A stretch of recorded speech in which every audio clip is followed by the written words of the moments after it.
Yes. Sly wants to commit suicide. Why? Political suicide. What are you talking about? Andy, President Rama is not a good messenger, but even Bawumia is a good messenger. Please, where is Bawumia? Andy, why kept quiet? Why you discuss with the Bama? I'm not allowed to discuss anybody in your party.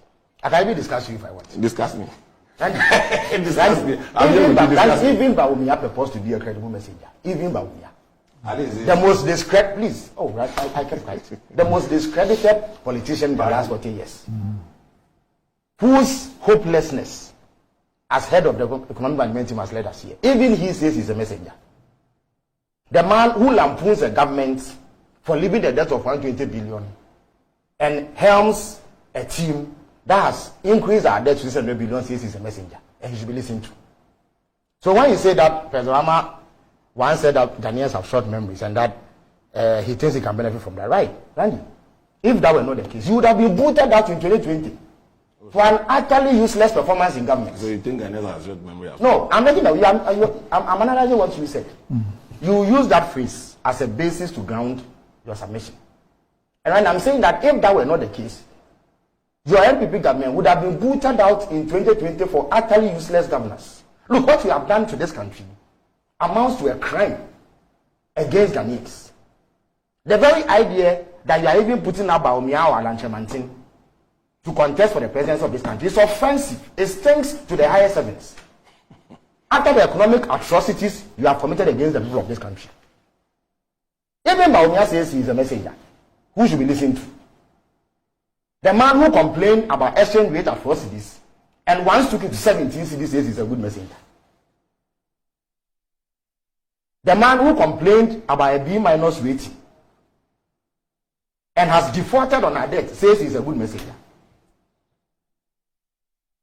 The man who has taken 87 billion Ghana cedis of people's borrowings to government says he's a good messenger.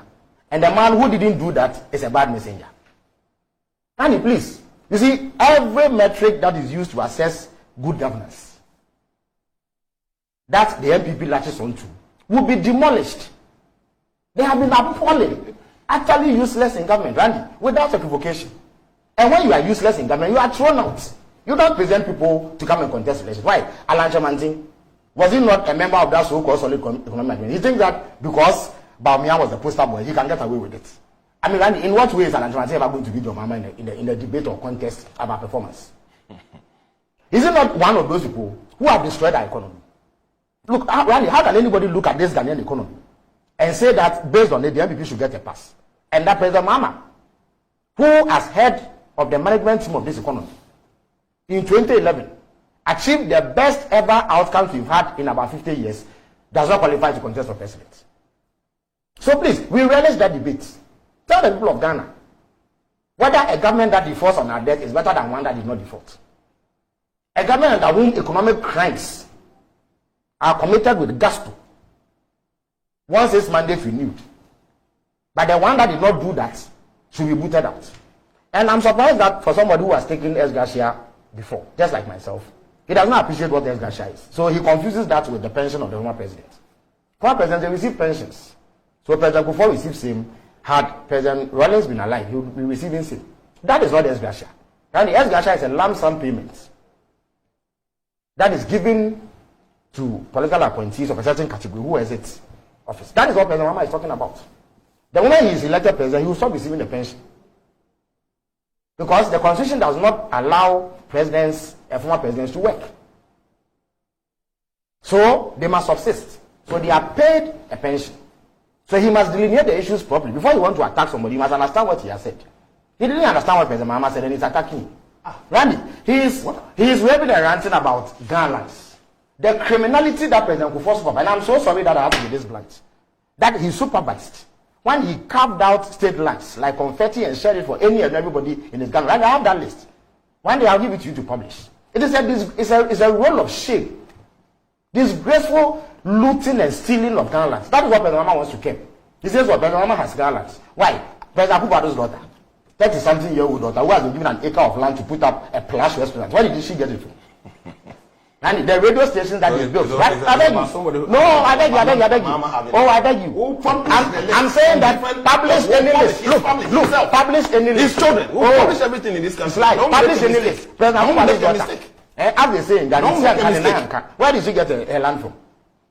You are coming to talk about lands. Everybody in the Kufuor government, everybody, every Tom, Dick and Harry. In fact, after they didn't restrict it to land, even uncompleted affordable housing, they shared it like confetti.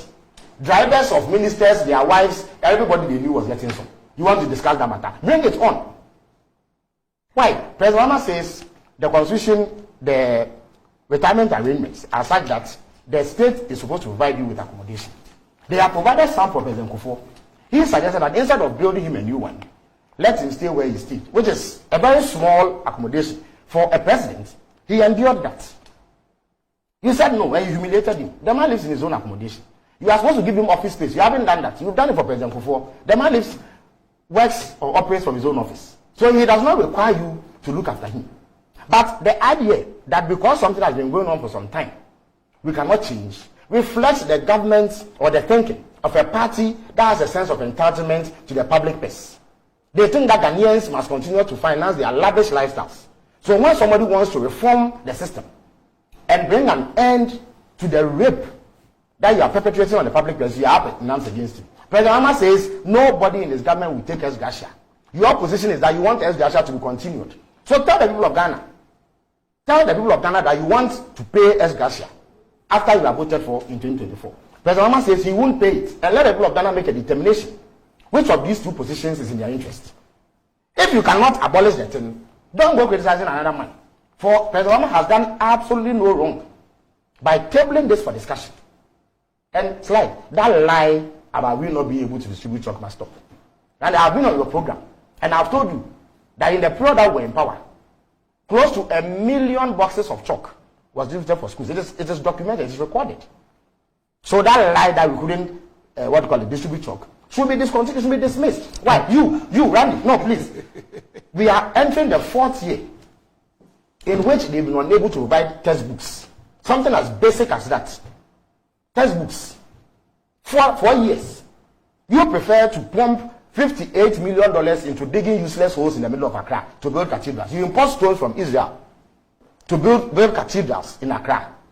That is what you want to use public funds for. President Obama says he would have none of it. He never requested for a private jet in which he could take his bag. You are doing it shamelessly. And you want to defend this. You tell the people of Ghana that they are short memory, so you remind them of what? Randy, what in the President Mohamed tenure comes close to the appalling attack that this government has launched on the public purse? How are you ever going to win a debate against President Mahama? His record is vastly superior to anything that you, Bawumia or Alan office. Randy, let me make my submission. I beg. No, but Randy, Bawumia, Randy, Bawumia, Alan. I'll give you 5 minutes. Randy, Bawumia, Alan Chemanting. In fact, almost everybody who has showed interest in the NPP flag bearership has been part of the economic management team. What have been the outcomes? Is this not the worst economic situation we've had in our history? Randy, when do you remember that we defaulted on our loans? Something as basic as that, you can't do it. You've made us a laughing stock. You humiliated us. Countries like Togo and Benin and Sierra Leone and Liberia are doing better. Guinea are doing better than us. And you thump your chest and tell us that you are going to compare records. What record are you going to survive? Right? There's not one thing that you have done better than the NDC. The very idea that President Mahama's record is superior to yours makes him better than anybody you present in your party. Anybody you present will be inferior to President Mahama because his record is better. That's why I mentioned Bawumia. These days, what does he do? He goes to church to dance more heartily than the Pope. Perhaps he should adopt a Christian name because he finds that is where he finds solace. When you take him on the substantive matters, he falls short. So he has run away, he has fled, shown a clean pair of heels. As they say in Tree, or the when it comes to economic discussions, who would have thought that the one who was fronting all the economic propaganda, telling lies, will today run away from the very subject? He doesn't want to discuss the economy. He wants to be a priest now. And Alan, as I've said, has been a part and parcel of this mess. When Bawumia announced the economic management team, he had a prominent place. He had pride of place in that list. He too will be asked questions about his tenure. It is just as well that many believe that Bawumia will emerge. So perhaps he may escape scrutiny because he won't show up in the first place. But on the basis of what the NPP has done, there's no reasonable Ghanaian, not one, who will vote to renew their mandate. Not one. You cannot destroy a country like this and be rewarded with the renewal of mandates. Randy, what did we lose elections for? When we lost elections, inflation was at 15.4%. You took inflation to 54% and you want to be maintained. Randy. When we lost elections, when we lost elections, our city was exchanging for four cedis to $1. That was the exchange rate. In November last year, it went to 17 cedis to $1. And Randy, the pain that cost for businesses and households is unspeakable. You put people through this, and you thump your chest and say, what have you done better than the NDC? Why? You think the rule of Ghana are galaxy? They will reward you for such hopelessness.